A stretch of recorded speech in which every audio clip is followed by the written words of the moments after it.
hindi nakapunta sa face-to-face media conference sina Paolo Avellino at Kim Chiu para sa teleserye version ng kanilang sikat na online streaming series na Linlang nitong Lunes, Enero 15 sa Dolphy Theater sa ABS-CBN matapos umano silang magpositibo sa sakit.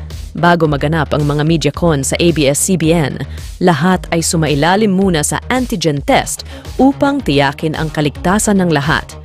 Sa isang social media post ni ABS-CBN Showbiz News reporter MJ Felipe, ipinaalam niya na hindi makakapunta sa face-to-face MediaCon ang dalawang bida ng serye. Ngunit present naman sila sa pamamagitan ng video conference. Napakilig naman ang mga tagahanga ng Kim Pao, ang love team na nabuo dahil sa serye, sapagkat mukhang kahit sa pagkakasakit ay tila itinadhana ang dalawa.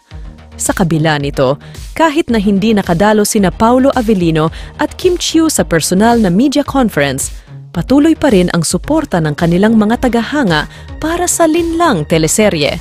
Ang kilig ng Kim Pao ay patuloy na bumabalot sa kanilang mga tagahanga at sa kabila ng mga hamon tulad ng pagpositibo sa sakit, nananatiling matatag ang samahan ng dalawang bituin.